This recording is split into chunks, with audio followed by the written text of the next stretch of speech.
Sri Krishna, Sri Krishna, Sri Krishna, Sri Krishna.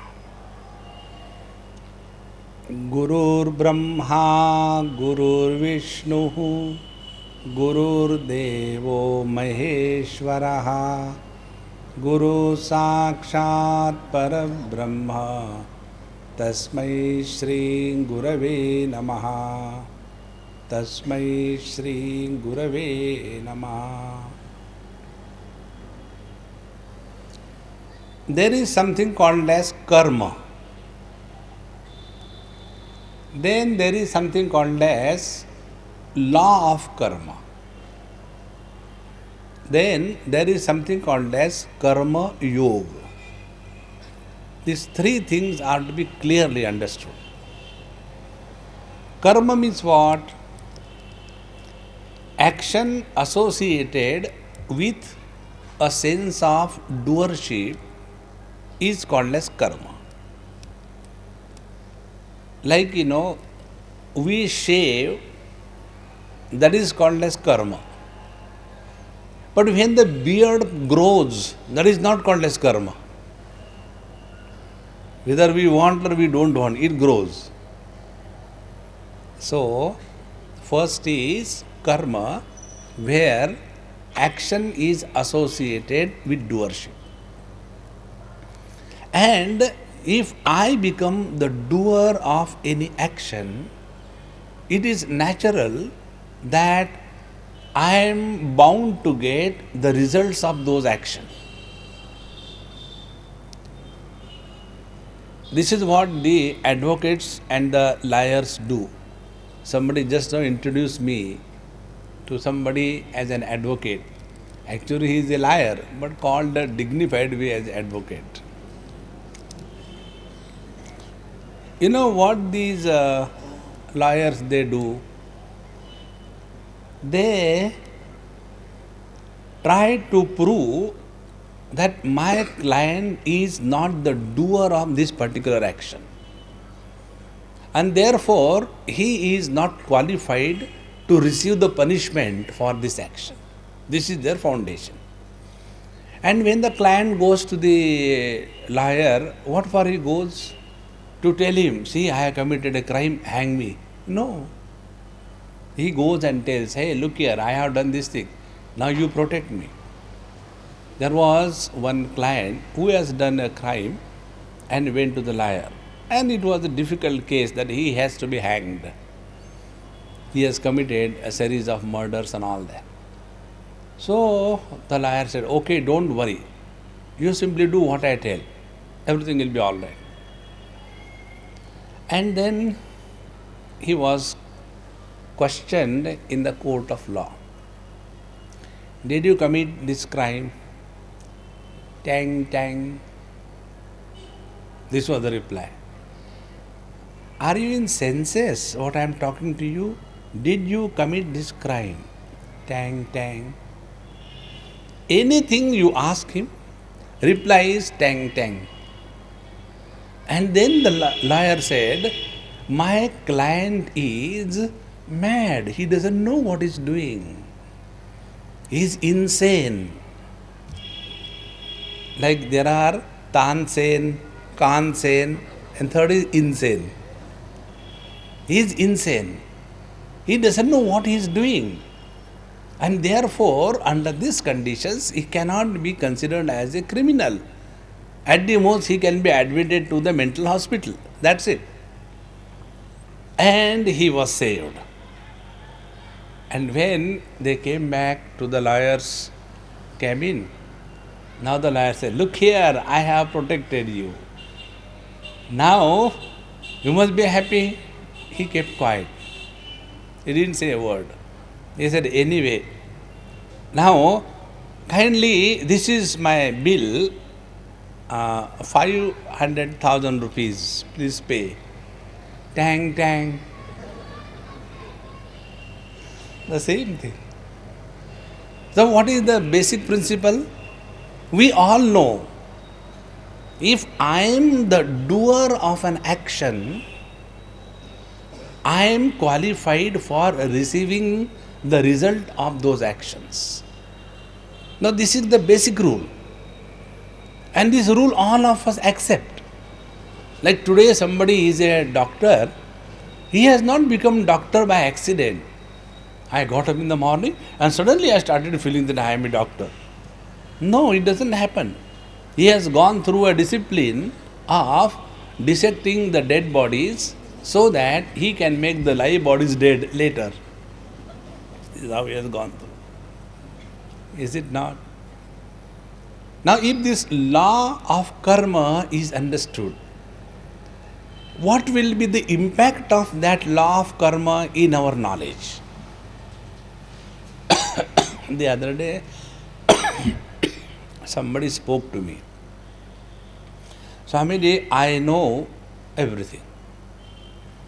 That everything is happening by God's grace. And it is wrong to be attached to the children, the grandchildren. And yet I am not able to give up the attachment. So what should I do? I said, nothing, suffer. There is no way out. Now see the statement. When you say that I know, and yet you repeat, do you call it as a knowledge? The knowledge which is not applied in our life is the load of knowledge that we carry. And we become erudite scholars and able to deliver most wonderful lectures to others. Others may get liberated, but we are caught up only in the lectures. See? Knowledge, when it is in the form of information, it is a load. You will see all the erudite scholars and the so-called educated pundits, they are more frustrated than a person working on the roadside. Because they have got all the knowledge and they are suffering under the load of the knowledge.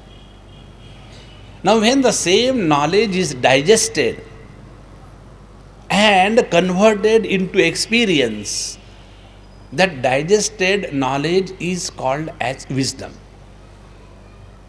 And wisdom is light. And in the light of wisdom, when we live our life, we live lightly, not heavily. See how important it is. So, the first principle is action associated with the doership is karma. He who does the karma, he alone is responsible and qualified to receive the result of that karma. Now the third step. Whatever we have today in our life is our own creation. There is nobody who is responsible for that. It is we who are responsible. Now, when we have to accept this, how do we accept it? This is where the law of karma comes into play. See, in this world we see a varieties of people. To the same pair of parents, 4 children are born. One is erudite scholar, intelligent, dedicated to something higher cause and working for that. The second one becomes a politician.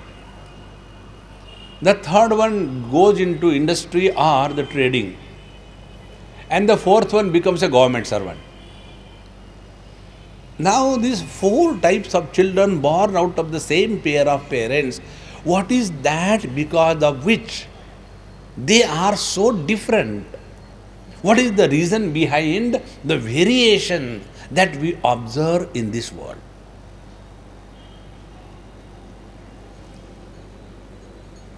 Which parent wants that one of his child should be a criminal, other should be an unhealthy, third should be an intelligent? No, everybody wants my children to be the best. Yet it doesn't happen. Then we start thinking, how can this happen? And if we are really intelligent, we will not think. And when we are educated, illiterate, we start thinking.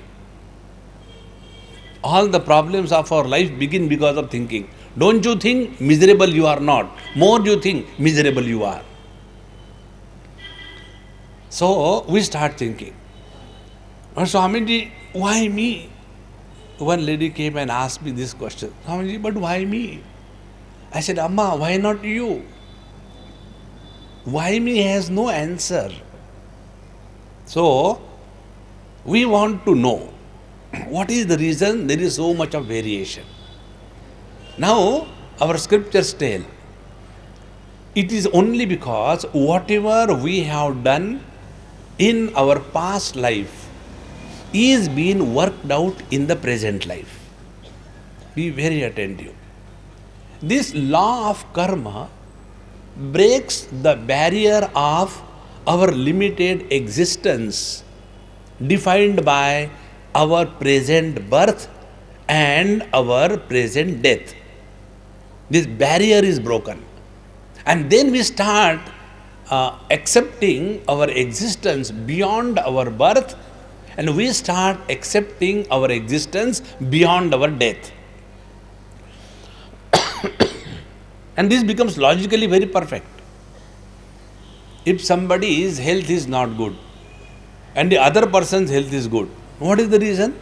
The reason is the person whose health is not good, he must have eaten something unshunned here and there, and therefore he is like that. The other person is well disciplined and therefore he is all right. So cause and effect, cause and effect. And whenever we get cause and effect, we feel, oh, it's logically perfect. So this logical perfection is introduced for us in our scriptures by this law of karma, wherein we are told that whatever we are today, whatever joys and sorrows we have, it is exclusively because of our own past karma, whatever we have done, good or bad. This is the law. And this law cannot be changed. You can change the in-laws, but this is the divine law. You cannot change the divine law. It is one. It is the same for everybody. Now, as a result, what should be happening to us? As a result, we will stop blaming others for the joys and sorrows of our life. We are all expert in condemning others as the cause of our misery. And it is by default. We don't have to think. If I am a wife, the cause of my misery has to be husband. If I am a son, the cause of my misery has to be dad. Swamiji, please tell my dad, he is such outdated guy. I was in Coimbatore. One boy, he was driving me to his house for dinner. And there he, not in breakfast. And he told me in the morning itself, Swamiji, I came to receive you, although these people say we will drop you, but I wanted to talk to you personally because or else I don't get chance. So I am alone in the car and I want to talk to you. He took me by a long route to his house. And for what purpose? To tell me, Swamiji, please tell my dad, he has no self-control. Imagine. If a father tells about the son, you can understand. But the son is telling, Swamiji, tell my dad, he has no self-control. He goes on eating. Now you see, the Madhya Pradesh has come out and he is having heart problem, already 2 times operated, and he has got high blood pressure, and yet he doesn't understand. So you please tell him, he should behave properly. He has no self-control. And if I tell him, he shuts my mouth. You don't teach me. So, we are all very clear that the cause of our misery is everybody else other than ourselves. Till such time, this principle is honored. We do not want to focus attention on ourselves. And unless we focus attention on ourselves, we have not stepped on the spiritual path. Please understand this. Spirituality is not a makeup outside. You have the different color of clothes, abnormal sandals, funny kind of makeup, and all kinds of malas, You must have seen people, different kinds of malas. They will have Rudraksha mala or the Tulasi mala or the Spatika mala or the Vajanti mala, some kind of mala hanging around the neck. And then we feel that we are spiritual. Friends, The spiritual beginning in our life is when our attention is focused on ourselves, not on others. And for what it is focused? For one reason.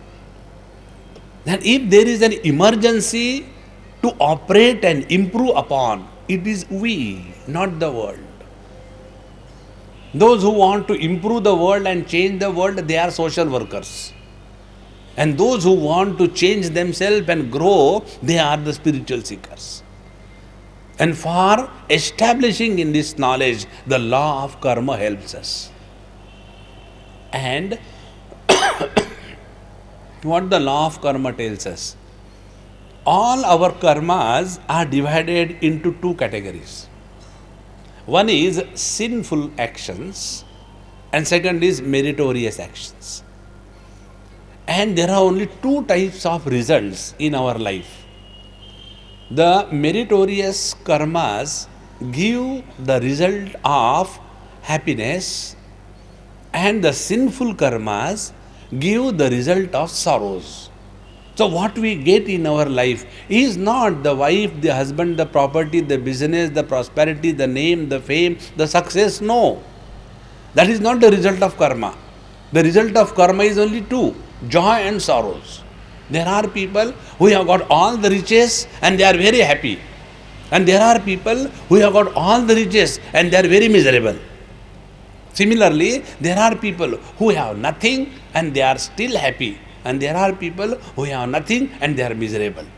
So to be happy or to be miserable, you don't require external things, their presence or absence.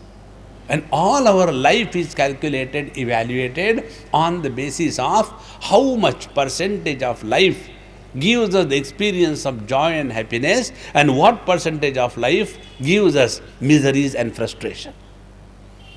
Now, if this is the law of karma, what it means? It means whatever is happening in my life in terms of joys and sorrows, I stop blaming the world. Friends, the day you stop blaming the world, you know what will happen?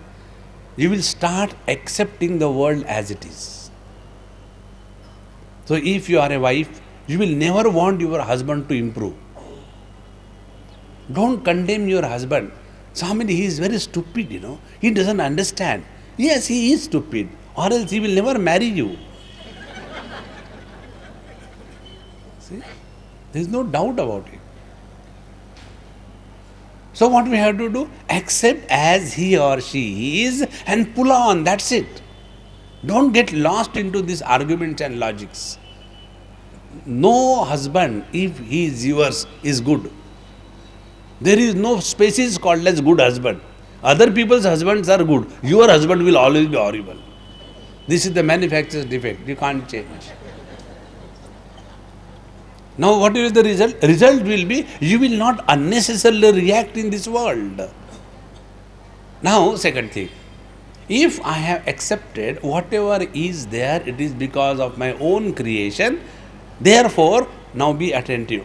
I must behave properly now onwards so that my future is properly designed.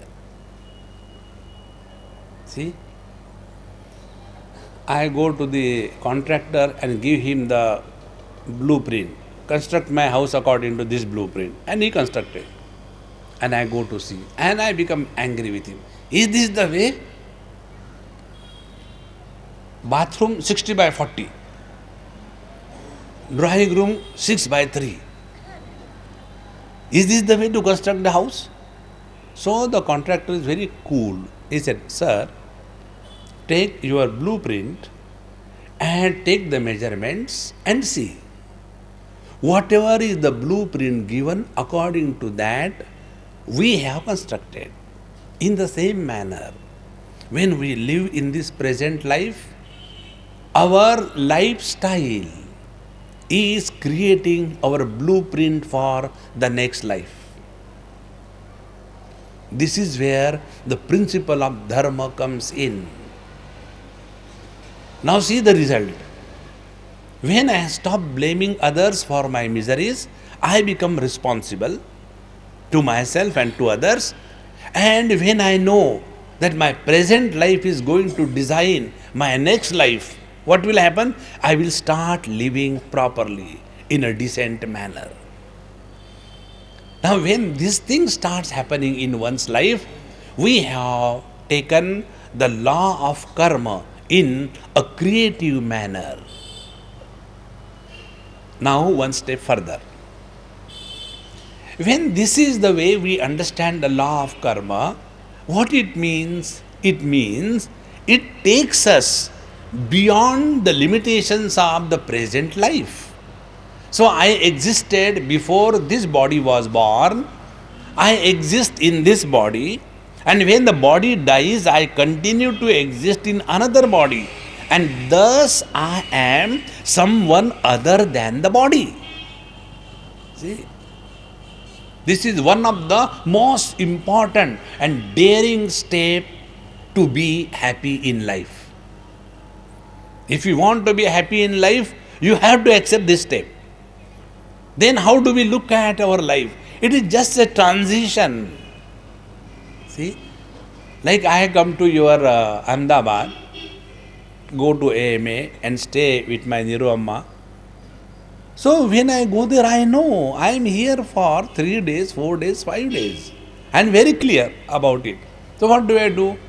I don't bother about anything. Live 2, 3, 4, 5, 7 days cheerfully and happily. Leave no footprint. Only leave the fragrance of joy and get out. See?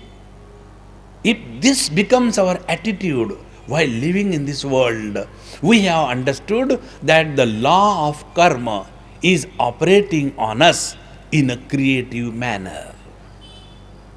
See? We are for a very short period over here. We don't have to get so much involved as if we are here on a permanent footing. No. You see, our AMA has their presidents, changing. Every 2 years? So every 2 years they change.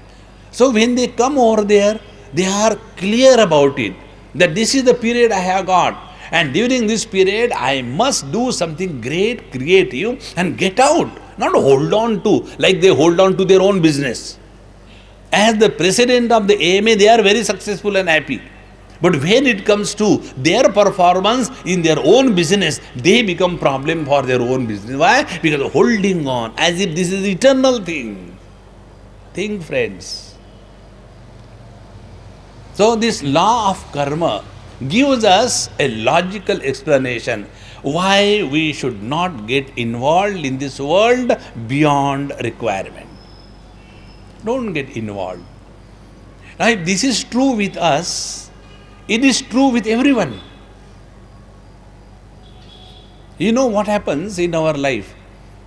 We are not miserable only because of our problems and sufferings. We are also miserable because of our own children. And some are more mature miserable people. They are miserable even because of their grandchildren, because of the maturity. Look here, as we are living in this body and going to leave this body, so also that useless child which is born also going to live in the body and leave the body later. Don't imagine, it is the eternal principle. And what we have given to our children? Nothing, only the gross body. Like a person invests money and construct a house or an apartment and he rents it out. After it is rented out, what that tenant does is none of our business. We get our rent or not. That's it.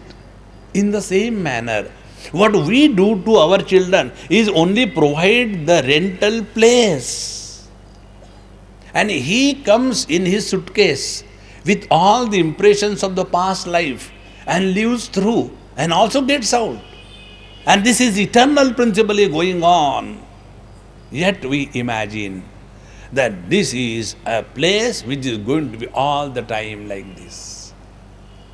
Therefore, don't get involved too much in this world so that you become miserable. No. get involved in this world to express joy. That is called as Karmayoga. The moment you become miserable or make others miserable, you have not understood the law of karma or the joy of Karmayoga. Now, with this, what happens? There is a different possibility inaugurated in our knowledge. What is that possibility? I is a continuous existence. I am using this pronoun I as a third person singular noun. Therefore, I said I is. Don't even say, Swamiji, how I is? Grammatically, it is wrong. No? So, this I is a continuous existence. He existed before the body was born. He is existing in this body. And whatever good and bad you have or we have done, for that we continue to exist after the body is dead. Therefore, be very attentive. What should happen? If you have understood, digested, assimilated this law of karma, the most important thing that happens is you are not afraid of death. See, Maharaj, this is one of the highest achievement. Otherwise, as we grow, the other day, one of my Gujarati friend in Bombay, his friend died. He was old, something like 80, 85, not out rather, caught out. So when he died, his friend and my common friend, he came, he said, Swamiji, so and so, our Bansi Bhai, he died and all that. So please come. So I went. And after we went there, his body was lying down. So you go there and show that you are miserable. That is the tragic thing for me in my life. Very, very difficult. So I tried to be miserable. Miserable means what? When others are happy, you become more miserable. Then you are a genius. So I was trying to be miserable over there. And then he told me, Swamiji, now the dead body is lying there, others are mourning, and I as a Babaji has gone there. Swamiji, introduce to the live people. You can't introduce to dead one. And then, now Swamiji, we request you to talk something on Gita. I said, he is not hearing me. For whom I have come, he is not hearing me. And those who are alive, they don't want to hear. So to whom I should talk to? I said, now sit for 2 minutes, make your face serious, and we'll get out. So afterwards, we got out. And when he was driving me, Swamiji, we were together right from childhood. We are from Navsari. And then we came before partition, and this happened, that happened. I said, my God, before partition means, 55 years I had to hear. Tell me shortly, quickly, now. Otherwise, imagine the torture. If you start telling of 55 years, then you are gone. I said, tell in short. He said, Swamiji, now I have got a feeling that my number also has come. He is dead. All our contemporaries are dead. I am there. I said, no, you will not die. He said, how come? I said, you are already dead. Who told you you are alive? Friends, we don't suffer because of death. Because of our death, others suffer. How to dispose of this fellow? We suffer because of the fear of death. Then I said, Kaka, take the car aside. I caught hold of his collar. I said, you claim that you are elder than me and you have been attending satsang for last 40, 50 years and this is what you have learned. Friends, please remember, if you are a sincere satsangi, be very, very attentive. If you are a sincere satsangi, by knowing or hearing the news of anybody's death, no thought about your death should ever come in your mind. If a thought of your death comes in your mind, all these 30, 40 years of satsanga had been only a professional satsangi. You know who is a professional satsangi? They are the challenges to the Mahatma. So many Mahatmas have come and tried to change me. Now he is the challenge. Try to change me. I am the same miserable. Nobody can change me. Look here. So this law of karma gives us freedom from the fear of death. Because how the fear of death comes? Only because we have taken ourselves to be this wretched gross body. And we don't understand that without identification with the gross body, as in dream and deep sleep, we still continue to exist. That means our existence does not depend on our identification with the gross body. See, in the morning I went to some place for a lecture, yoga students, and unfortunately, you know what, the yoga has been understood by the whole world. Yoga means what? Only acrobatics. Take this leg there, this hand there, and then keep a mobile nearby and call the fire brigade. Emergency, come, tow me to the hospital. Why? It doesn't open. See? Only different types of postures is not yoga. And those who are thus body oriented, they have all the time only one argument. But is it not body is required for all the spiritual practice? Is it not body is required for doing anything good in this world? Is it not that our body should be healthy? So what is wrong if we take care of the body? So I said, yes, what you are telling is true. You have got a very beautiful car. Okay, you have got a good car. Now, where you have to go? Nowhere. Then I park my car inside the garage, every day clean it and take a arti, Om Jai Jagadisha Hare, and close it. Is this the purpose for what the car is? It has to be used to such an extent that you are able to produce dozen cars out of the same car. In the same manner, whatever is going to happen to our body is going to happen. Nobody in the world can stop it. This is what our karma or the Siddhanta of karma tells.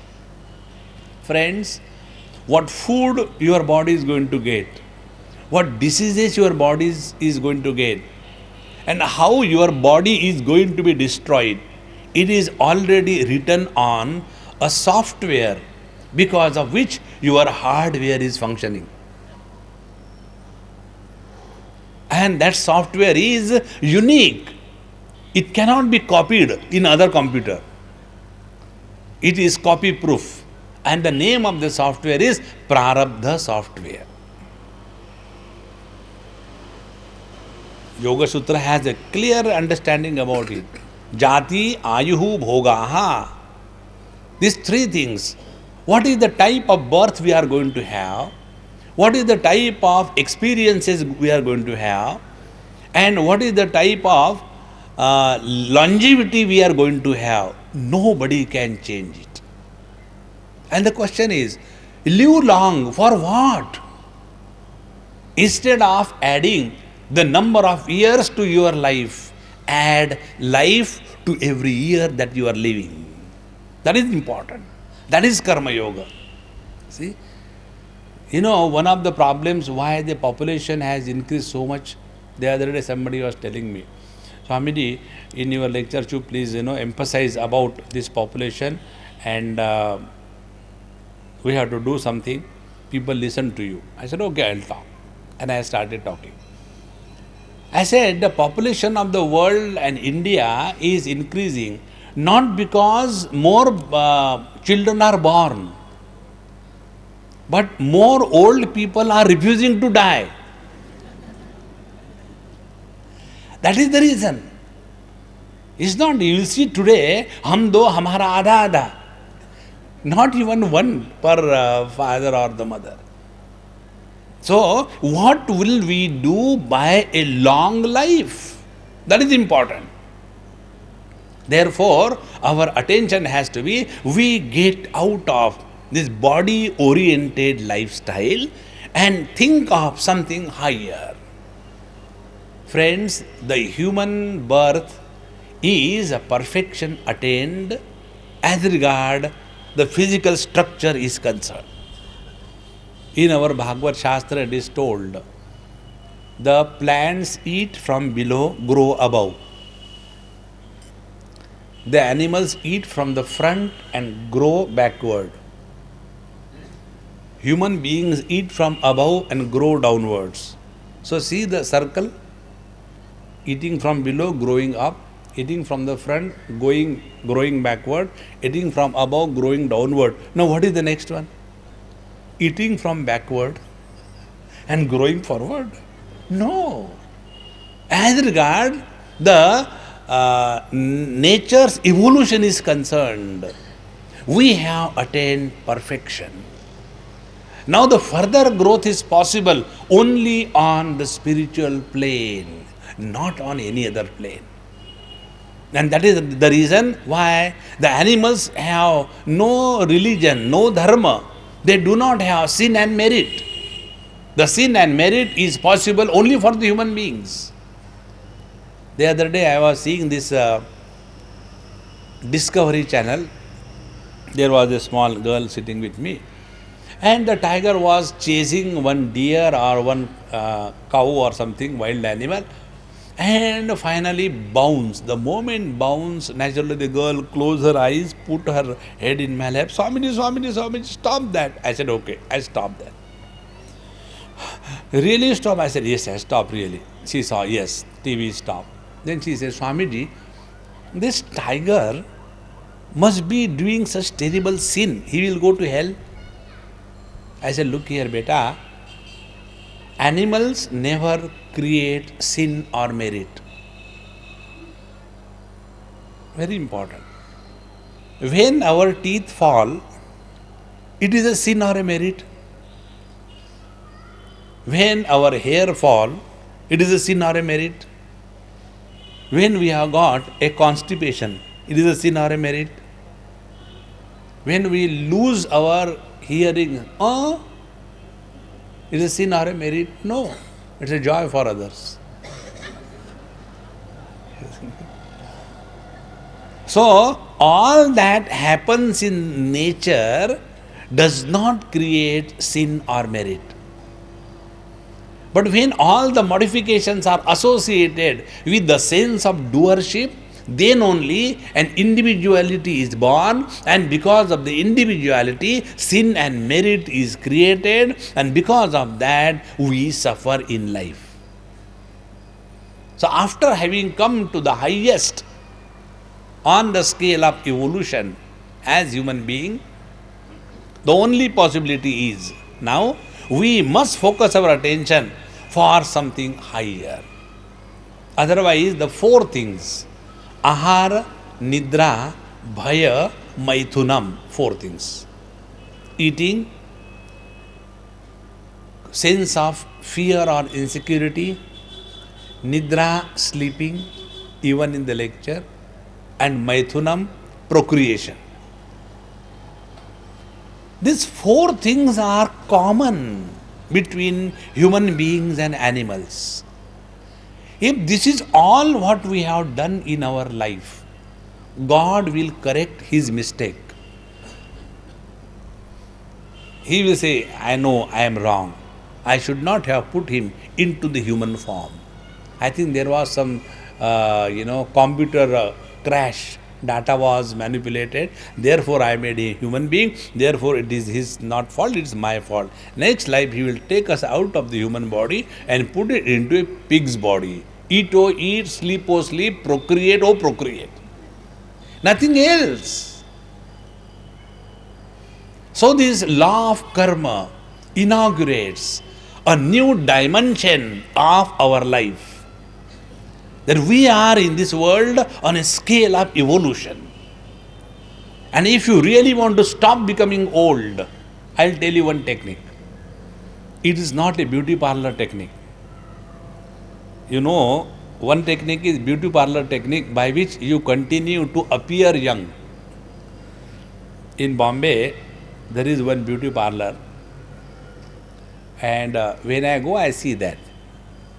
So there it was written one day when we were going, we had to stop because of traffic, and I have got this hobby of reading various boards because it keeps me enriched with the latest technical know-how. So there it was written on that beauty parlor, don't whistle when somebody goes out from this beauty parlor. Maybe she is your grandmother. See? Who knows? So there is one way of not growing old, this. The second way. And the second way is learn in your life every day something new. The process of learning should not be arrested. We have to learn every day. And when you start learning, you grow wise. And when you refuse to learn, you grow otherwise. So decide whether you have to grow old or you have to grow wise. Wise people are never old. And old people need not be wise. Because they have not learned anything from their life. Now, is it not? Many elderly people, the same common complaint. Swamiji, we are attached to our grandchildren and they don't listen and I don't know what I should do. I feel so bad. What you have learned in your whole life? You have produced children and you have looked after them. Now let your children look after their children. Why you poke your nose? Why do you impose yourself on your children and grandchildren? Get out. But we don't want that. Possessiveness, as if this is the reality of life. And when our own children have to tell us, out of no choice, Mom, will you please shut up? And when they say us like this, then we get hurt. Swamiji, Kali Yuga has come. Swamiji, I have decided. One person wrote me, Swamiji, I have decided to come and stay with you wherever you go. I am so fed up at home, nobody wants me. So I have decided to come and stay with you. So I wrote back, I also don't want you, go wherever you want.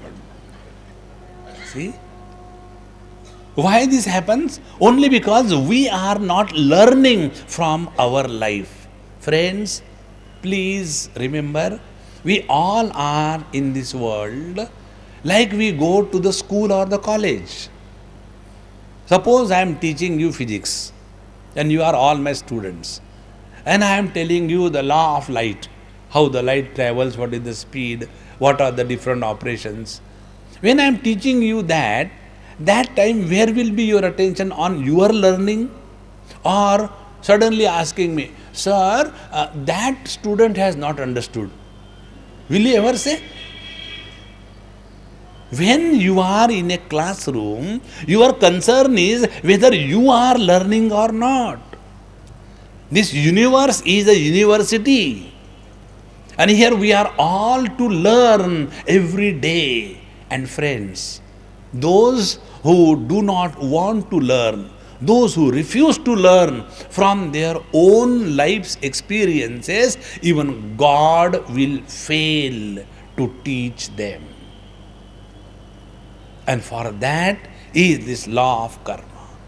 Understand, we are in this position as towards the summit of evolution on the scale of nature. Now from here we have to take up and go into the metaphysical existence. No more living at a physical existence level. And if that becomes our purpose of life, then your dimension will change. Now, After we have come to this level, then what will happen? We will live in this world very lightly because we know our dimension is totally different. You know what is the experience like? The other day I went to somebody's house, here only, and some visitor came with a small girl. So I was talking to that baby and I said, hey, you have got both mummy and daddy, so you keep daddy, I will take mom with me. The moment I said like this thing, she started becoming crazy, crying, and with her small frog-sized hand, trying to cover the huge structure called as the mother, so that I don't take her mother away. Now, am I mad to take her mother? But I was just playing fool. And when she was crying, no, Swamiji, don't take my mom, don't take my mom. So what I was enjoying. I was not miserable, but the child was miserable. In the same manner, only fools are miserable in this world. Please remember one principle I am telling you. He or she who becomes miserable because of anybody in this world is fool of the highest order. Never become miserable because of anybody.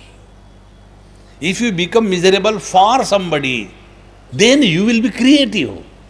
Suppose you see a person who has fallen and is bleeding, and you get hurt, and then you take him to the hospital and get him admitted. That kind of feeling miserable, when you look at the miseries of the world, is the creative force in us.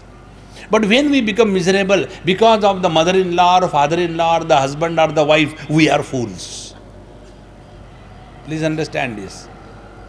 Don't cooperate with others when they want to make you miserable. That is the law of karma. And when you thus start living, then one step further. You know, the problem that we all have is a common problem, and the problem of mind. And what is the problem of mind? Now, this is another very subtle point to be understood. Whenever we interact with the world, there are two possibilities.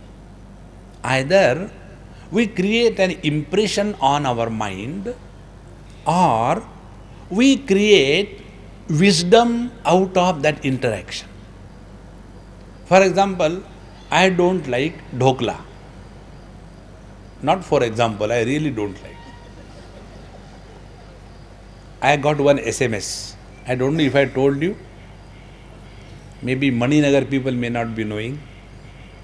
I got one SMS.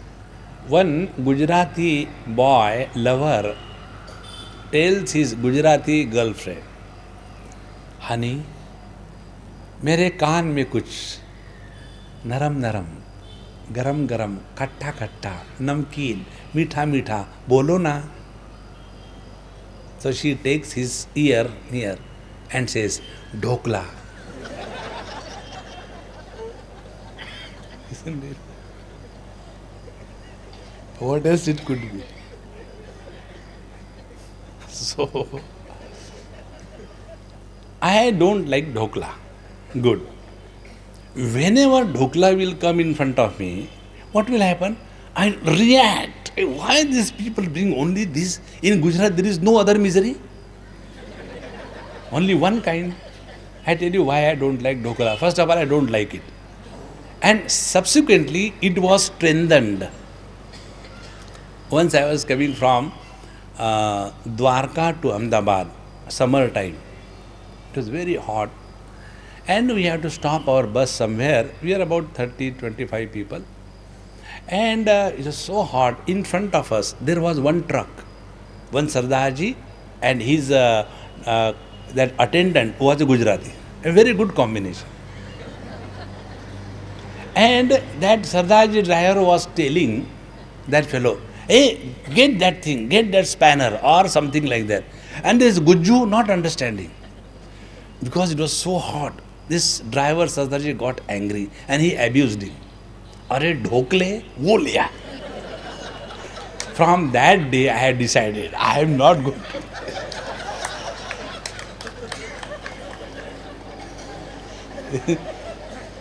Sardaris are always genius, So when I don't like dhokla, and if the same thing comes in front of me, I'll keep on reacting. And as a result, the disliking for something will go on increasing. And when I like something, I will go on running after that. As a result, liking will increase. And when we thus live our life, something we like, something we don't like. Something we like, something we don't like.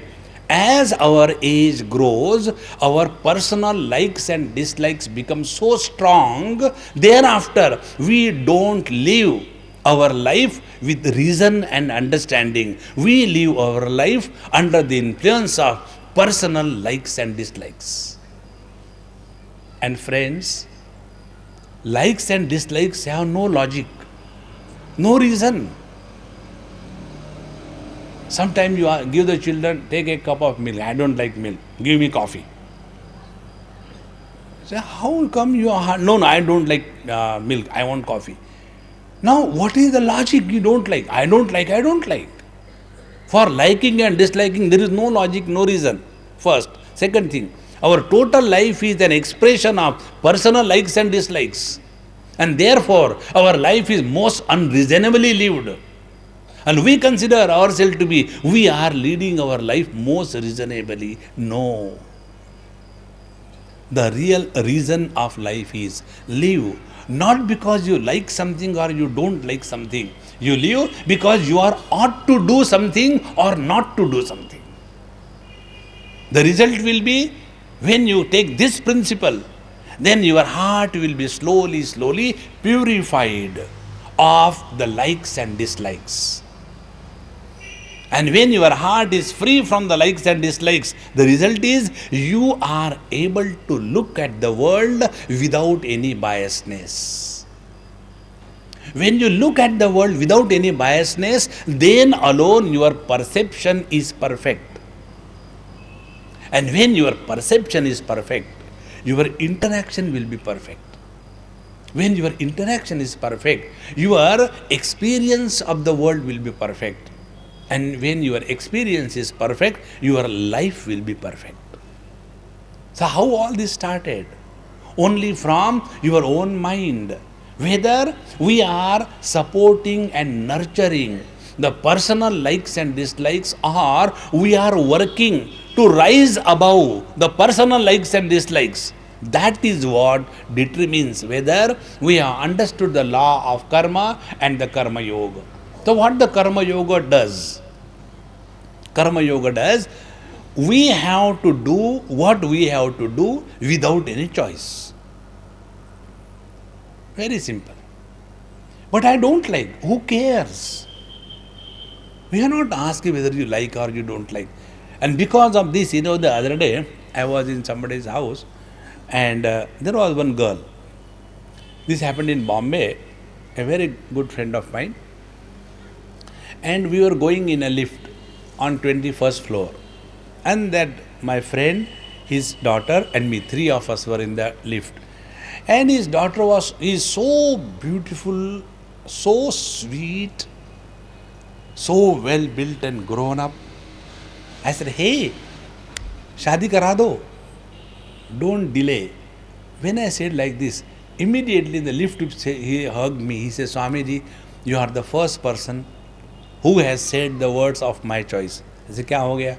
He said, Swamiji, when I spoke about her marriage, everybody is condemning me. Because they say, she is very young, she is only 19. I said, that is the right age. Don't make her grow to the age of 27, 28, 30 and then get married. Because when your age crosses 25, 24, 30, then your personality becomes strong. What is the meaning of a strong personality? Where likes and dislikes are very strongly operating. And when the boy is 45 years and the girl is 35 years, do you call them boy and girl? And then you get them married. So what happens? Both of them strong personalities, and when they interact, there is more of heat and less of light. Because the likes and dislikes have become very strong. Therefore, friends, this principle of Karmayoga tells us whatever we are supposed to do as our duty, do that. Whether you like or not is not the criteria. Now be attentive. When our actions evaluation is measured in the outer world, we are not spiritual seekers. When our actions evaluation is made on your own mind, is every additional action removing the personal like or dislike or not? If every additional action is removing your personal like and dislike, then alone you are growing wise day by day. Result will be, we will not insist on anything, nor we will expect the whole world to dance to according to our tune. The result will be, we will accept the world as it is, and we have no complaints. Such a uncomplaining, calm, cheerful mind alone can think of something higher. That mind, when is constantly frustrated, insisting, I want this way, I want that way, such a mind is lost in this world. Therefore, Karma Yoga, what it does is purification of our heart. See, all the social workers, what they do is nothing but imposing their views on others. And that is the highest crime. Never do that.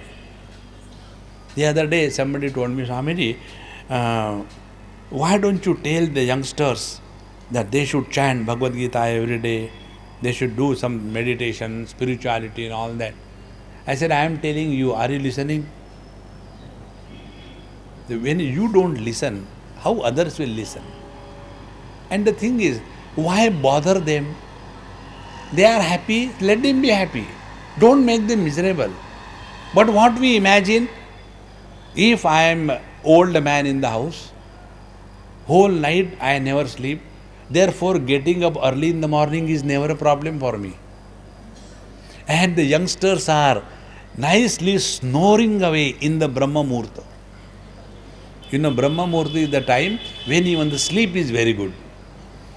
So they are snoring away with their pillow on their belly and lying away and hell with the whole world. And I, 70 not out, don't get the sleep, and I start bothering them.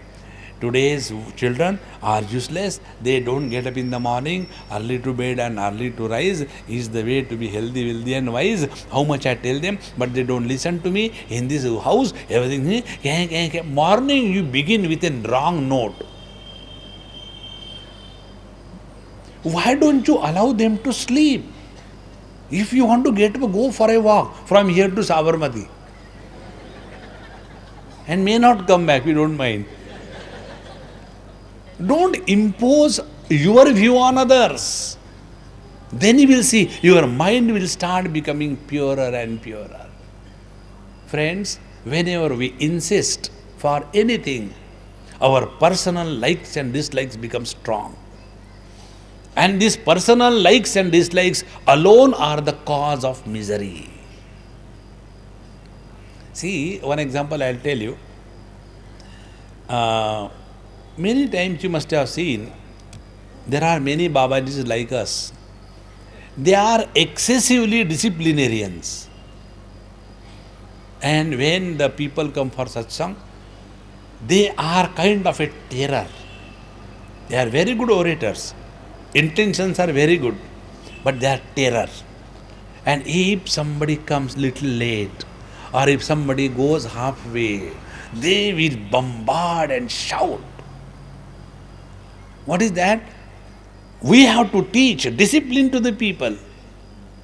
We have to love the people. Don't teach anything to anybody. The whole life changes. Never take a position of a teacher in life if you want to grow spiritually. I was in South Africa, and one of my Gujarati friend, he has been doing this job for last many years. And this happened probably somewhere in Durban or somewhere. In 5 days, they have given me a topic to talk on 5 Upanishad. One day, one Upanishad. Ishavasya, Kena, Katha, Mundaka, Mandukya. So one lecture, one Upanishad, Khatam. And when our lectures should be over, they used to laugh, giggle and ha ha hoo hoo every lecture. After the Mandukya Upanishad was over, one lady came, she did namaskar. Till then she never came. She used to sit at a distance. Came, did namaskar, held my feet. And she said, Swamiji, I have been attending Vedanta for last 25 years. Very sincerely, we have got a very good group. But I have understood only one thing in 25 years. Study of Vedanta means becoming serious. And I have forgotten to laugh in my life. And today, now last 5 days, in my life, I have laughed so openly and happily for the first time. Now, what has to be done? I said, you call me for food. Unless you call me for food, I don't open my mouth. As simple as that. He said, okay, Swamiji. Evening I went for food. And I didn't know it was her house. And I did not know her teacher was her husband, my friend. And then the complaint was, he has been teaching us Vedanta for last 20-25 years, but no cheer, no joy, all seriousness, as if the Hercules, have you seen the picture of Hercules? Carrying the load of the universe on the head, he cannot smile. So the husband said, Swamiji, what she is telling is true. I also feel that. I have lost the charm. I have become so serious. What is the reason? I said, I'll tell you.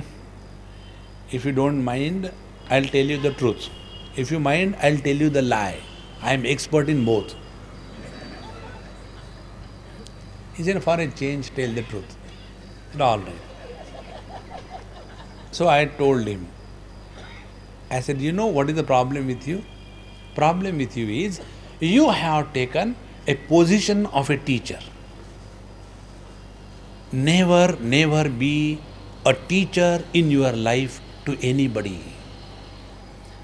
If you are not reading, please do read the Gospel of Sri Ramakrishna Paramahamsa. Every day you have to spend 2-3 pages with him. See, your whole life will change. And there that great master tells that never be a teacher in life. Always be a learner. You are a seeker till the last moment of your life. And when you don't take the position of a teacher and you are ready to learn, then only you can grow spiritually. The moment you become a teacher, then you are very serious. A teacher is the one who cannot laugh. A teacher is the one who has to behave properly. A teacher is the one, how can he say a cinema song? See? Don't get lost into this imaginary existence. Our attention should be on the purification of our heart. What is wrong in a cinema song? Is it only Hare Ram, Ram Ram, Hare Hare? That only will make good? No, there are many beautiful relics, such as the great Mahatma, Majru Sultanpuri. You listen to his compositions, they are so beautiful. Learn from that. If your process of learning is continuous in everything, you will be able to learn. And when you are able to learn, everybody in the world is your guru. Dattatreya Bhagwan had 24 gurus, not one. And who is a guru? Guru is our readiness and ability to learn. If we refuse to learn, and if we are not able to learn, even God Himself will fail to teach us. So who is the best teacher for us?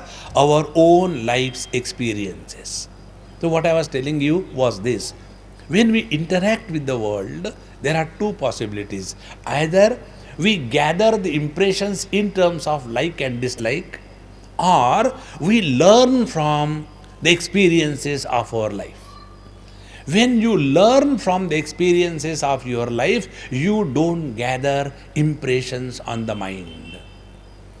And when you don't gather impressions on the mind, your mind remains free. Your mind becomes wise. And that free, wise mind is able to peep beyond the known frontiers of knowledge. Our present mind can go only up to the extent of only what we know, not beyond. But the life is not only what is known to us, life is beyond what is known to us. And if we want to go to that area, our mind has to be prepared. And the preparation of the mind is done through this Karmayoga. So one aspect of the Karmayoga is purification of the mind. And therefore, if somebody is a karma yogi, his mind will become purer day by day. And what is the sign of a pure mind? Pure mind is that mind which is more alert, which is more quiet, which is more vigilant, which is more dynamic, which is more creative. That mind is the mind of a karma yogi. We live our life under the illusion of Karma Yoga. Meaning, I have done so much for my children. Swamiji, this was not expected. What was not expected? See, Swamiji, I have kept him for 9 months in my stomach. For this day, the son says, why didn't you keep me on your back? Now, this is no logic. You are bargaining. Please remember, the moment you bargain in life, you may be barred from any gain in life. Therefore, lead life cheerfully, happily. Whatever you have to do that and forget. A karma yogi is not a wage earner. You know, in our Punjab, there is a saying, Neki kar kuएं में डाल. Do good and forget. And those people who don't forget, what happens to them? On one rickshaw in Delhi it was written, Neki kar jute kha. It didn't stop there. Neki kar jute kha. मैंने खाए तू भी खा. देखो,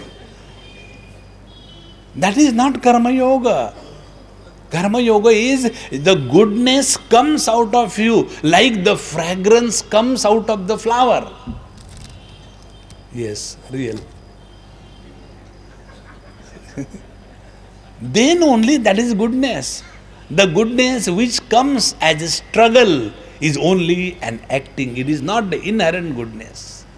And friends, when the goodness starts expressing through us, and what is that goodness? Only one, happiness and cheer. Therefore, it is very, very simple to understand. Do every action of your life only for one purpose. And what is that? To express your inherent happiness.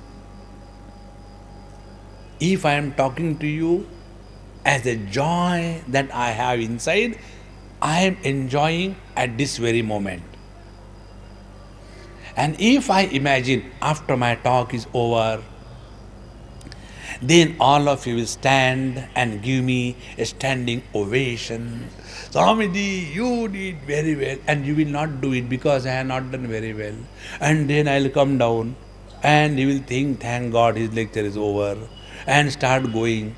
So while talking, I am not enjoying, and after the talk, I will be suffering. Such a person suffers throughout life. On the contrary, if while talking itself, I am on the top of the world and enjoying every delivery that I am giving, whether you suffer or you don't suffer, who cares? I am enjoying. See? If I am enjoying my performance, you will also enjoy your performance. See how important it is. Therefore, Karma Yoga, don't make it a huge thing in life. Yajnarthat karmanonyatra lokoyam karma bandhanaha tadartham karma kaunteya mukta sangas samachara mai sarvani karmani sanyasyadhyatma chetasa nirachi nirmamo bhutva yudhyasva vigatajvaraha कर्मण्येवाधिकारस्ते मा फलेषु कदाचन मा कर्म फल हेतुर्भूः मा ते संगहास्तु अकर्मणि. अरे बाप रे, if this is karma yoga, first of all it is in Sanskrit. It is not for us. Actually, Bhagavan Krishna was living in Gujarat. Why he didn't say Bhagavad Gita in Gujarati?